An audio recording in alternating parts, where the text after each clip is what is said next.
After 1 p.m. Central African time. Give me love. Give me love. We've got Shay on that, featuring Runtown. This is the Upside Friday edition. Thank you so much for tuning in. We are live on social media at Channel Africa on Facebook and YouTube, and at Channel Africa 1 on TikTok. Download the SABC Plus app. Download the Channel Africa app so you can take us with you wherever you go on your Android or your iOS device. Now, festivals are often celebrated for their atmosphere, but their real power lies in economics. Did you know this? On the 2nd of March 2026 at the Tramways, Nelson Mandela Bay will be hosting a Festival Masterclass, examining how cultural events shape cities, drive tourism, and stimulate local economies. Presented by SG Comms in partnership with the South African Cultural Observatory and the National Arts Council, the session will introduce new research and unveil the South African Festival Economic Impact Calculator, a free tool designed to help organizers measure and prove their value.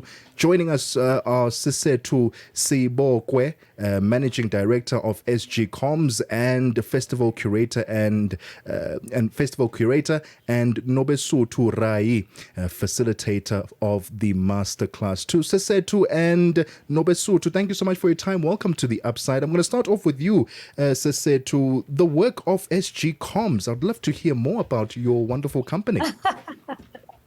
Thank you so much for having us. Firstly, SG Communications is a through-the-line PR and eventing agency that's based in the beautiful city of Nelson Mandela Bay, Gqeberha. We have a footprint in Cape Town and in Johannesburg, but predominantly based here. We cover all things building brands and elevating experiences. So from marketing to communication strategies, all the way to events curation and branding solutions, we are your go-to guys. Okay, it sounds very exciting. I'd like to get the perspective around, facilitation. What tone and direction are you hoping to set for this masterclass? Because I think that matters in terms of really trying to get the message across of how people can walk out feeling like they can improve. Okay, so I'll hand over to Nobesuthu, who actually is our facilitator for the day, seasoned in her craft, and really is going to do an exceptional job. So Nobesuthu, over to you. Thank you so much for having us. So in terms of the masterclass, what we are hoping to achieve is ensuring that all the emerging and established festival organizers walk out. First of all, I think the new tool that is being introduced by South African Cultural Observatory, they need to know how to use it, because previously we've actually had to pay, researchers for them to actually do an impact study. So now that they are introducing this calculator that festival organizers can use, that is certainly something that I think festival organizers need to get away with. And then also we've got a funding body in the room, National Arts Council. So we need to understand, if I'm an emerging festival organizer, how can I get funding from National Arts Council?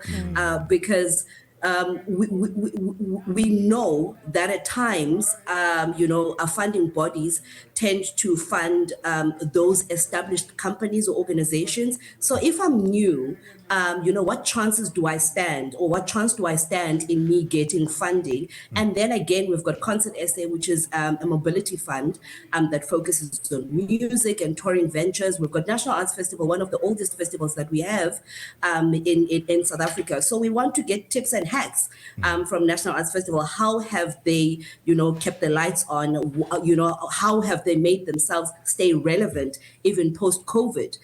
So those are some of the tips that we would like the attendees to walk out with.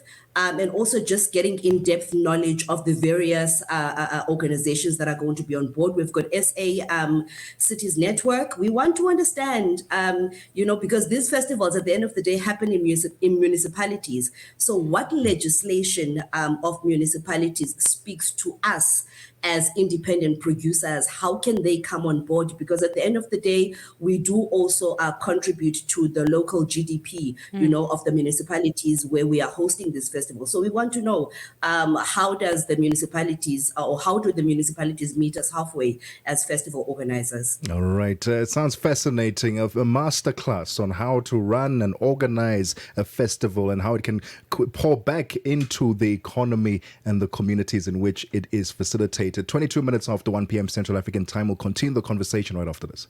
The safety and well-being of learners is a shared social responsibility. Parents and guardians play a critical role in ensuring safe, reliable, and lawful scholar transport. Parents are therefore urged to take responsibility for the following. Learners should be encouraged to report unsafe driving, overcrowding, or any dangerous practices both before and during the journey. Promoting safe boarding, respectful conduct, and responsible behavior during the journey is a collective duty that begins at home. By working together, parents, operators, and authorities can protect learners and build a culture of safety on our roads. Issued by the National Department of Transport.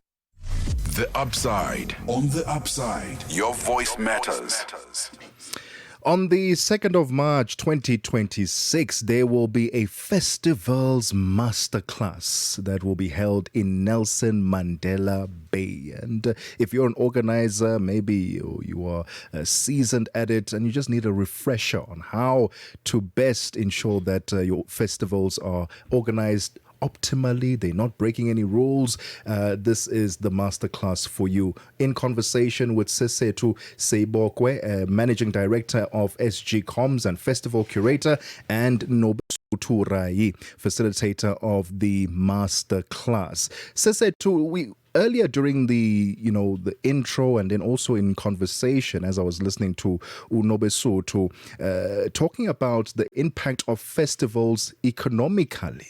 Generally we come to a festival as guests to come and enjoy, have a good time, but we hardly consider the impact financially that this has on the economy and also in the communities. Talk to us about the impact of these festivals when it comes to the financial side. I think that's a very, very important question. The impact far supersedes the one-day event. People look forward to just purchasing their ticket, for 380, for 450, or VIP for 1,000 rand. Yeah. Experience, 8 hours of fun. But this has taken more than 4 months to, build up. So the financial implications here definitely require a lot of support and a lot of sponsorship. Because putting together a festival is not just about the entertainment, but there's, safety that is involved, having to inform the Nelson Mandela Bay or your metro, your municipality, that there's an event of this nature that's going to be happening, to adhere to their bylaws in ensuring that everything has been met and the safety precautions are there. There's an EMS on site, etc., etc. Looking at the logistical components, that when you're looking at a festival that is going to host plus minus 2,000 people, there needs to be X amount of security guards. So from every 50 men, there needs to be, a particular number. Every 50 women, there needs to be a particular number. So those are also things that we have to factor and consider. The liquor licensing. So these are all costly activities. They all have a cost attached to them. So the importance of having collaborators and having funders and having sponsors, such as your National Arts Council, coming on board to say, we understand the implications financially for you as a festival organizer, and here is, a base just to kind of help you get into it. But this is not the only amount that you are going to have to source. You are going to look for other partnerships. So this is where partnerships such as the South African Cultural Observatory have come on board to say, we understand, we know how it is to put together a festival, and these are the alignments that we see in bringing such events to the city, to the Metro and Eastern Cape, not just as a once-off, but as an attraction of tourism to the city. Even in the calculator, it shows how many people are going to be accommodated because of this event. You know, the stars that are going to be flying in, the guests that are going to be flying in, the people who have booked accommodation, booked flights. What does that look like in terms of our GDP in the Nelson Mandela Bay? The local artists who are here and who do not get as much exposure as they should, you know, getting an opportunity to be on this platform, they also need to be compensated accordingly. So there are many components that come into play, and a lot of them carry or attract a very hefty sum. And getting the right partnerships, getting the right sponsorships, and getting, trade exchanges really do help in alleviating some of the costs and bringing an excellent production together. Right. It sounds absolutely amazing, but I'm wondering about compliance issues because, putting together a festival, I think it's all good and well, the end result, the publicity for the artists and giving space for tourism as well, for certain provinces and regions to be recognized and put on the map through these festivals is very important. But administratively, people are still struggling, especially if you're going to do something at a government level, at a municipal level, you need to be compliant. Are there going to be experts, perhaps from government or the CIPC or, people from central supply bases that are going to come and talk to people about how they can be administratively on point so that by the time, the big bucks start rolling in, then you know exactly where to put them? So for this particular masterclass, I think the output or the outcome that we want to put forward is more about the curation of it in its entirety from an economic perspective. Right. So when it comes to things such as compliance, that would be another workshop or masterclass all by itself, because at this point we have kind of overcome certain of those hurdles, and there are different entities then that look or focus at your compliance. So recently, for example, there was a National Arts Council workshop that was hosted yesterday online that spoke to those types of things. So I think also being plugged in to the different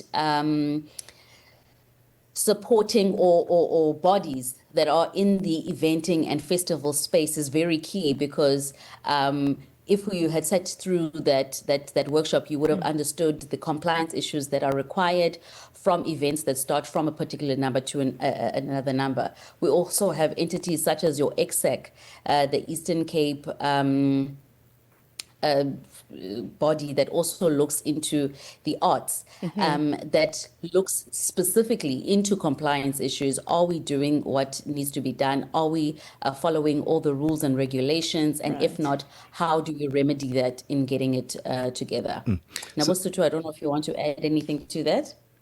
We have unfortunately run out of time, but we would love to hear how we can get tickets. Is there a website or social media platform we can follow? All right, but I think best you go on social media. Muted. Oh, okay. Yes, sorry, I was muted. Tickets are available on Quicket for our upcoming festival. Otherwise, the registration for the masterclass is officially done. We've kept it at 100, and we have 105 guests who will be in attendance on Monday. So we'll definitely keep you posted for the next one. Amazing. SG Comms, in partnership with the South African Cultural Observatory and the National Arts Council, they'll be hosting at the Nelson Mandela Bay Festivals Masterclass on the 2nd of March, 31 minutes after 1 p.m. Central African Time. Let's get the latest sports. Sports on Channel Africa.